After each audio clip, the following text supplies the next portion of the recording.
तो दोस्तों आज बस एक वर्ड ले लीजिएगा और आज का हमारा ये वर्ड है क्लोइंग। क्लोइंग क्लोइंग एक एडजेक्टिव हुआ करता है और ये क्लॉय से बना होता है।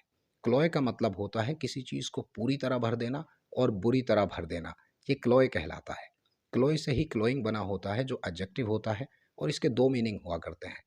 पहला मीनिंग तो ये कि कोई चीज़ जो बहुत ज़्यादा मीठी हो, क्लोइंग कहलाती है।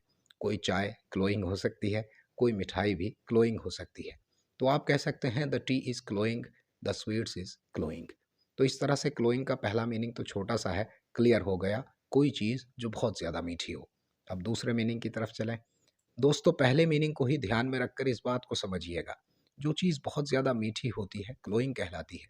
इसी तरह क्लोइंग का दूसरा मतलब होता है कोई ऐसी पॉजिटिव चीज़, कोई ऐसी अच्छी चीज़ जो बहुत ज़्यादा क्वालिटी या क्वांटिटी में हो, इतनी ज़्यादा क्वालिटी या क्वांटिटी में हो कि सामने वाले को नागवार लगने लगे, सामने वाले को इरिटेटिंग लग सके। यूँ समझिए कि आप एक बच्चे की बहुत ज़्यादा केयर करते हैं, इतनी ज़्यादा केयर करते हैं कि आप उसे पैदल नहीं चलने देते हैं। तो ये केयर उस बच्चे के लिए क्लोइंग केयर हो सकती है, क्योंकि ये केयर आफ्टर ऑल उसे नागवार लगने वाली है। इसी तरह आप में किसी बात को लेकर बहुत ज़्यादा जोश है, बहुत ज़्यादा ज़ील है, बहुत ज़्यादा एंथुसियाज़्म है और ये ज़रूरत से ज़्यादा है, तो ये एंथुसियाज़्म भी ग्लोइंग एंथुसियाज़्म कहला सकता है।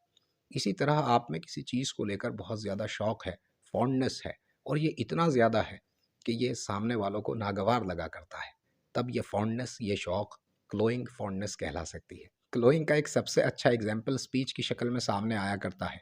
आपने बहुत सारे हजरात को देखा होगा, जब वो कोई स्पीच देते हैं तो बहुत ज़्यादा क्लैरिटी अपनी उस स्पीच में ले आते हैं।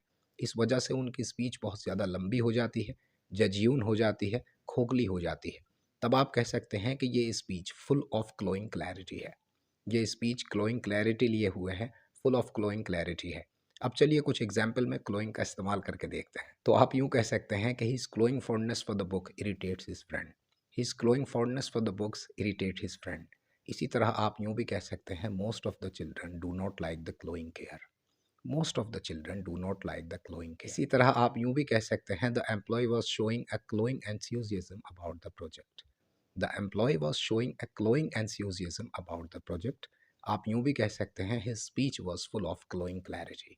His speech was full of glowing clarity, that is why it was genuine. तो इस तरह ग्लोइंग का इस्तेमाल होता है कि कोई पॉजिटिव चीज़ जो क्वालिटी या क्वांटिटी में इतनी ज़्यादा हो जाए कि नागवार लगने लगे, क्लोइंग कहलाती है। अब आप बताइए कि आप क्लोइंग का इस्तेमाल कर सकेंगे या नहीं, जानने का इंतज़ार करूँ।